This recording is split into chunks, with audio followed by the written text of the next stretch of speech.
Everyone thought Baxter was taking his final breath. His owner pressed her head to his, whispering goodbye. But as the vet lifted the needle, Baxter wrapped his paws around her neck, begging for one more moment. The vet gasped, stepping back. Wait, he's still fighting. Before we dive in, hit subscribe. Join us and never miss a story that tugs at the heart. The room felt too small to hold so much pain. Harsh fluorescent lights buzzed quietly above, illuminating the cold metal table where Baxter lay. The once playful Labrador retriever, light golden coat now faded and dull, breathed in short, trembling gasps. His big brown eyes, once full of mischief and life, were clouded and tired. Emily Carter, his owner, sat beside him, shoulders shaking, hands trembling as she stroked the soft fur between his ears. Tears smeared down her cheeks, dropping onto Baxter's paw, which lay limp beneath her fingers. It hadn't always been like this. He used to run circles around her in the backyard of their little home in Portland, Oregon. He used to steal socks and greet her every morning like the world couldn't begin without her. But today felt like the end. "I'm right here," Emily whispered, her voice splintering. "You don't have to be scared, baby." Her hand fluttered against his chest, slow, uneven breaths, each one sounding like it might be the last. Baxter's tail moved in the faintest flick across the blanket as if trying to reassure her. A veterinarian named Dr. Haley Rogers, a calm and compassionate woman who had seen far too many heartbreaking moments like this, stood silently nearby. A veterinary technician, Lucas, hovered with moist eyes and a hand pressed to his own heart as if trying to steady himself. Emily's fingers curled gently under Baxter's chin, lifting his gaze toward hers. "You were there for every birthday, every move, every hard day," she whispered. "I don't know how to live without you." Baxter's eyes fluttered, and with immense effort he nudged his nose into her palm. That gentle touch wrecked her. A sob escaped her throat, raw, painful, almost animal-like. She leaned forward until her forehead rested against his. The mist of their mingled breaths hung between them like a fragile thread refusing to break. "At least you won't hurt anymore," Emily whispered. "I promise I will let you go peacefully." His paws twitched, and then, slowly, shakily, lifted. Everyone in the room held their breath as Baxter raised one paw, then the other, and wrapped them around Emily's neck in a weak, trembling embrace. Emily froze. Her heart shattered into a million tiny pieces. He wasn't scared for himself. He was comforting her. Her tears soaked deeper into his fur as she whispered, "I love you so much. You can rest now. Thank you for being my best friend." Dr. Haley stepped closer with the syringe, her movements careful, respectful, soft. "I'm ready when you are," she murmured gently. Emily swallowed hard. She pressed one last kiss to Baxter's head.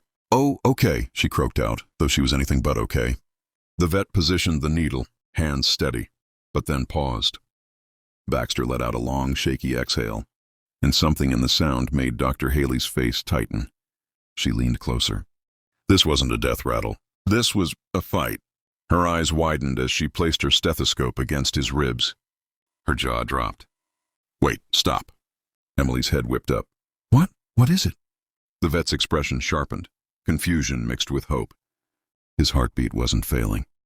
It was struggling, uneven but powerful, refusing to quit.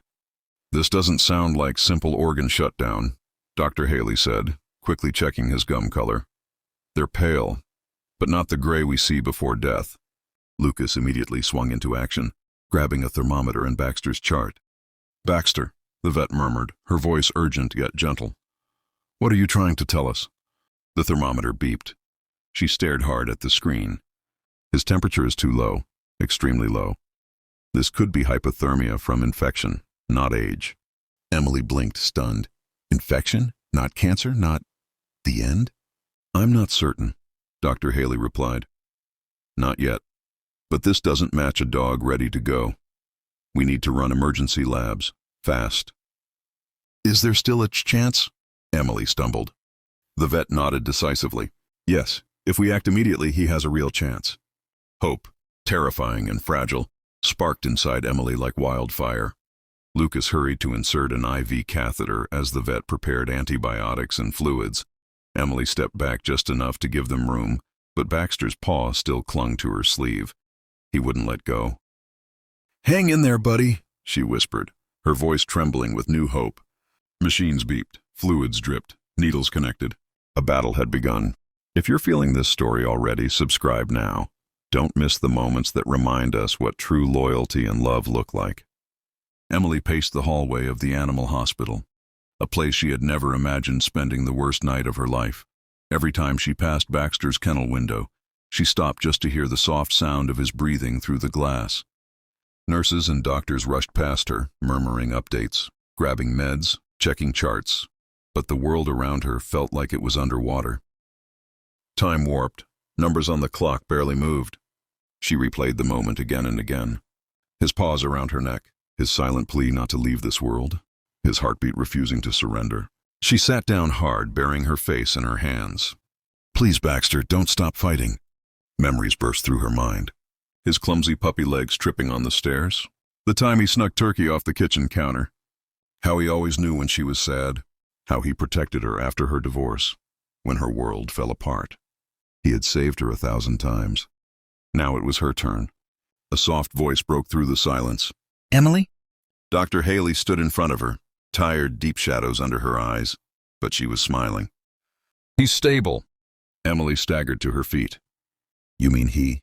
He's not out of danger, the vet warned, but he's responding. His temperature is rising slowly. The infection is real and we caught it just in time. Emily covered her mouth with both hands, sobbing into her palms. The vet laid a gentle hand on her shoulder. You didn't misread him. When a dog is truly ready to go, they withdraw, they detach. Baxter did the opposite. He hugged you. He asked to stay. Emily cried harder, but now they were tears of relief. The treatment room was quieter now. Machines beeped steadily. Baxter lay on a fresh blanket, IV tubes taped to his leg. His nose twitched when he smelled her, eyelids heavy but slowly opening. His tail lifted, just once, but that single wag said everything. Emily rushed to his side. Hey, my brave boy, she whispered, brushing her fingers along his cheek. I told you I'm not going anywhere. Baxter nudged her hand weakly, then let out a soft groan, not from pain, but from comfort. He's fighting, Dr. Haley said, her voice warm, and we're fighting with him. Night passed into morning. Morning stretched into another day. Baxter's fever dropped. His heartbeat strengthened. He ate a bite of chicken broth, then a few kibbles, then more. Every tiny improvement felt like a miracle. A week later, Baxter was sitting up, wobbly but proud, tail wagging slowly whenever Emily entered the room. Nurses came just to see him, calling him the miracle hugger. One afternoon, Dr. Haley pulled up a chair beside Emily. It looks like Baxter had a severe bacterial infection, likely from something he ate or an unnoticed wound. It overwhelmed his system quickly. Many people mistake this for the end. Emily swallowed hard. If I had let him go that night, the vet nodded solemnly. He wouldn't be here. But you listened to him, not the fear. You gave him a chance. Emily leaned into Baxter as he rested his head on her lap. I'll always listen to him. When the day of discharge finally arrived, Emily brought Baxter's red collar, the same one he'd worn since he was a puppy. She buckled it gently around his neck. You ready for home? She asked. He stood, shaky but determined, and gave a soft bark. Lucas wiped a tear from his eye. You're one strong boy, Bax. Dr. Haley knelt beside him, giving him a long scratch behind the ears. You saved your mom, she whispered. You knew she still needed you. Baxter licked her cheek, his way of saying thank you for giving him back the world. When Emily walked him out of the hospital doors, sunlight spilled over him like a blessing. His paws touched the grass outside, soaking in the smell of home. Emily opened the backseat door of her car, but Baxter paused. He pressed himself into her legs, hugging her again, stronger this time. She laughed through tears, collapsing to her knees to return it. I'm so glad you stayed, she breathed into his fur. We're not done making memories. Back at the house, Baxter curled up on his favorite blanket, a soft plaid one that Emily placed beside the couch. She sat next to him with a hand resting over his heart. It beat strong. It beat steady. It beat with life. Her voice was a little shaky when she spoke. I thought your last hug was a goodbye, but it was a promise. Baxter's eyes shone, full of love and quiet certainty. A new chapter had begun. Every day from now forward would be a gift. every walk, every cuddle, every silly tail wag. They would never take another moment for granted. If Baxter's story touched your heart, please like, share, and subscribe for more real stories of loyal animals, unbreakable hope, and miracles you'll never forget. Because sometimes, the ones who can't speak teach us the most about love, strength, and holding on.